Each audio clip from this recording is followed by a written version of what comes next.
So, after Pic Tram, ang next destination namin ay ang Tsim Sha Tsui.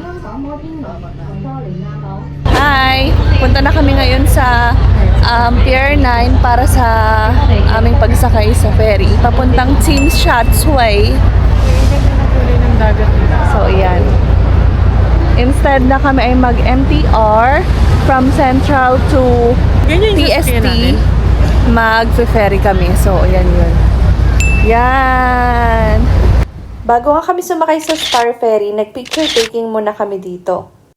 So, dito kami sumakay sa Star Ferry. Ang biyahe lang niya is around 9 minutes para makarating sa TST. Ito na tayo sa malapit. Meron namang ibang way para makapunta ng TST. Pwedeng mag-bus or MTR. Pero we preferred na itry yung Star Ferry para ma-enjoy din yung view ng Victoria Harbor going to TST. So, ito yung Victoria Harbor. After a few minutes, nakarating na kami dito. At ang unang bumungad sa amin ay ang pinakasikat na Mr. Softee Ice Cream. Ay, ang haba naman ng pila. Siyempre, dahil nandito na rin kami sa Hong Kong, hindi rin namin palalagpasin ng pagkakataon na matry itong Mr. Softee na sikat na sikat. So, kahit mahaba yung pila, nagtiyaga na lang din kami.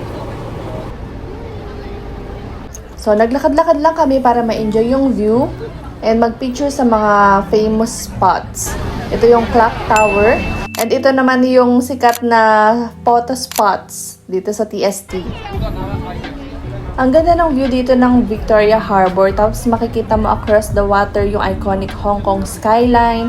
Along the way, may mga statues and handprints ng mga famous Hong Kong stars. Ang sarap lang maglakad dito. Enjoy the view and feel the vibe of Hong Kong. So, dito matatagpuan yung statue ng Avenue of Stars. Uy, ang ganda! Kinagabihan naman, nag-avail kami ng cruise around Victoria Harbor para mapanood yung famous Symphony of Lights. So, itong cruise by the bay ay na-avail namin sa Klook. So, included na rin dito yung onboard snacks and drinks. Unlimited naman yun.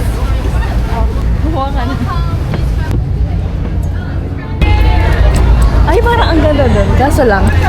Here! Ang ganda ng view from the boat, especially with the Hong Kong skyline all lit up. Sobrang relaxing lang mag-cruise habang hinihintay magsimula yung light show. And when the show finally started, grabe. Ang ganda pala talaga makita yung Symphony of Lights from the water.